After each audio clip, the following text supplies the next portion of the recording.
So now we want to find the relations in this picture. So this is a force problem. We're going to start with Newton's equations for each object, for each axis. So let's go ahead and do that. Let's start with the small box here. So small box here along the x-axis. And so I'm going to have the force of friction is minus F because the force here is to the left. And that's the only force along the x-axis, so this whole thing is going to be equal to mass times acceleration. And actually notice the acceleration is going to be to the left, so I might as well mark that, say minus ma, and now a is positive, is the value of the acceleration. Okay, along the y-axis, what do I get? I get that minus mg plus the normal force is equal to 0 because the box doesn't do anything along the y-axis. And then this just tells me that the normal force is equal to mg. Okay, so that's what I learned from the top box. Now for the bottom box, let's do the x-axis.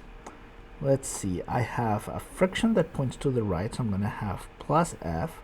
I'm going to have this capital force F to the left, minus F, and that's it. And the two boxes are moving together to the left, so that's going to be minus MA. Okay, that's what I've learned from the x-axis. From the y-axis, what do I get? I'm going to get, there's the weight of the box down, there's the normal force up, so n sub b, and finally there is the normal force of the top box pushing down on the bottom box, and that's pushing down, so that's minus n is equal to 0 because the bottom box is not doing anything along the y-axis. And so this just means that the bottom normal force is going to be equal to mg plus the normal force, which we already figured out was equal to the weight of the little box. So the total normal force at the bottom is just the total weight of the two boxes, and that's not really surprising. So okay, this is what we've learned.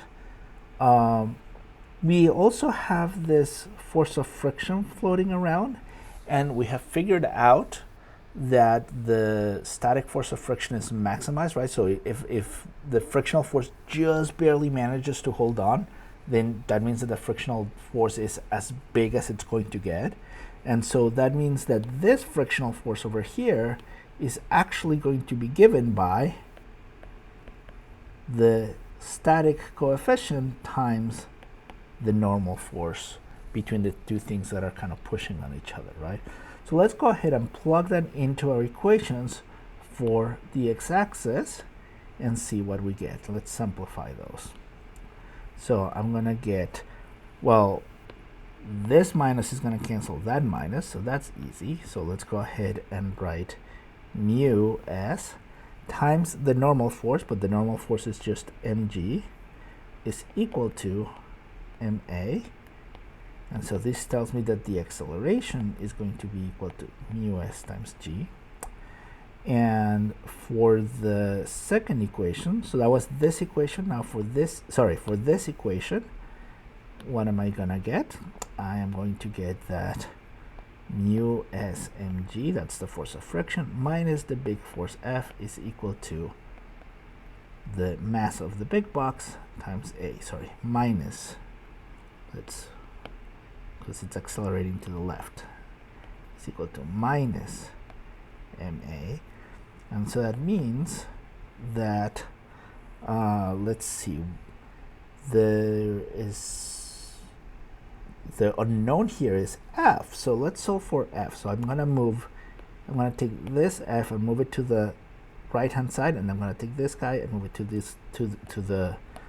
the left hand side.